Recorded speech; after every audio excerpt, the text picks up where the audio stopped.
You ever try to set a boundary and feel like you just committed a felony?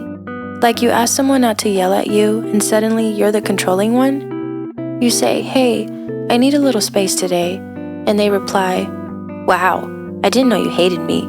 You start protecting your peace and suddenly everyone's offended you didn't invite them to the war. They say boundaries push people away. Actually, no. Boundaries don't push people away. They reveal who was only there because they had unlimited access. Because the moment you stop overgiving, over-explaining, overextending, you learn who was only sticking around because your self-abandonment made their life easier. Let's be honest. The version of you who had no boundaries, yeah, they loved that one. The one that kept the peace, the one who stayed quiet, the one who never said no, the one who made it easy. But the moment you change the rules, even slightly, you start to notice. It's not that people don't like the real you. It's that they like the version of you that didn't make them look at themselves.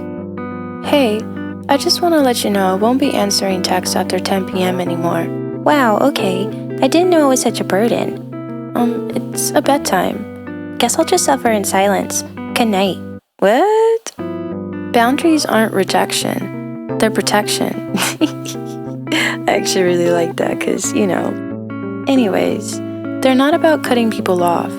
They're about showing up for yourself. And the people that get mad when you set one, they only like the version of you that didn't speak up. Hey, random favor, can you help me move this weekend? Oh, yeah, sure. Great, it's just 17 boxes, a couch, and my pet snake. Shouldn't take more than 12 hours.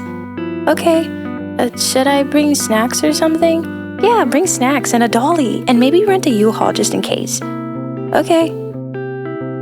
Setting a boundary doesn't make you rude or mean.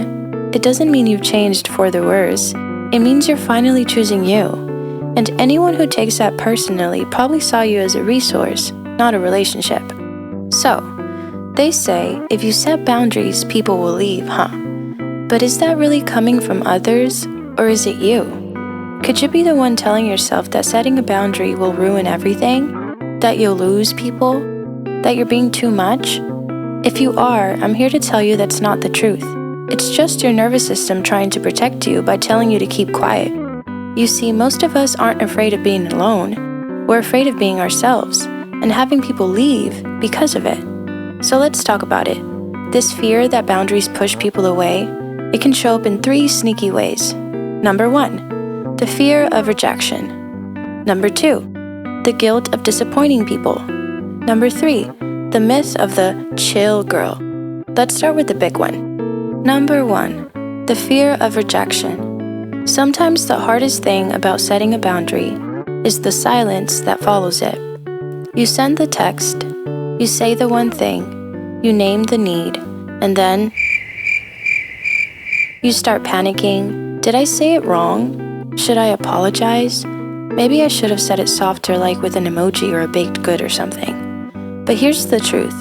You weren't rejected for your boundary. You were rejected because your boundary disrupted the dynamic. And if someone's love for you is based on your ability to never need anything, that's not love. That's, I like you better when you don't ask for anything. It's not a relationship, it's customer service. And guess what? You're not on call anymore. So no, your boundaries didn't push them away. They just stopped pretending. And in a way, so did you. Okay, let's talk about number 2. Number 2, the guilt of disappointing people. If you've ever said yes while screaming no internally, congrats, you're fluent in people pleasing. We say yes to stay likable. We say yes to avoid conflict. We say yes even when it's at our own expense. Because disappointing someone feels dangerous, even when it's completely harmless.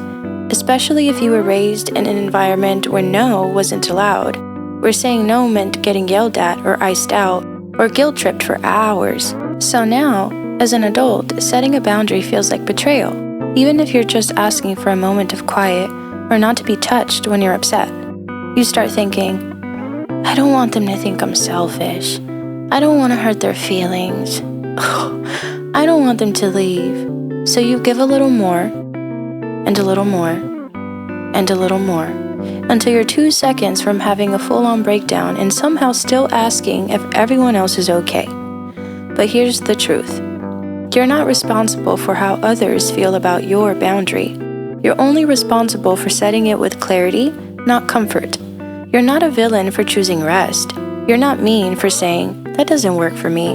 And you're not wrong. You're just done. Wait, you're not coming to my party? Yeah, I need a night to myself. Wow, must be nice to just not care about people. I do care. That's why I'm staying home so I don't snap at someone over the hummus. Whatever. Protecting your peace isn't rude, it's responsible. Number 3.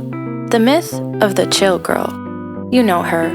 She's the one who's always down, never complains, never cries. She eats hot wings on the first date and laughs when she's insulted. She's not real. The chill girl isn't calm. She's just swallowing her feelings like vitamins. She's learned to hold back so she doesn't scare people away. Because we've been taught that being easygoing is attractive, that being unbothered is powerful, that not being needy is the same as being worthy. But here's the thing. Being low maintenance isn't a personality trait. It's often a trauma response, one that says, if I have no needs, maybe no one will leave me. And so, you avoid confrontation, you say it's fine when it's not, you laugh at things that actually hurt, but eventually pretending to be okay becomes exhausting, and no one's coming to save you, because you've convinced them that you're fine. So the next time you catch yourself shrinking to keep the peace, ask yourself, do I want to be chosen for being easy or for being real? Because people-pleasing might keep you liked, but boundaries, they keep you well. You don't lose people when you set boundaries. You lose people who were never really there in the first place. Because if someone only likes you when you're convenient, helpful, quiet, or easy to manage, well, that's not a relationship, friendship you want to be in. And your presence is not a product. Boundaries aren't about controlling other people. They're about being honest with yourself. But if setting boundaries has been hard for you, I hope this video made it a little easier. You can start small. Even one boundary is enough for now. And once you learn to honor it, setting more gets easier. Start with one today. I did. I set one for myself just now. I refused to leave this video without asking you to subscribe. So here I am, honoring my needs. Subscriptions are my love language. I'll see you in the next one.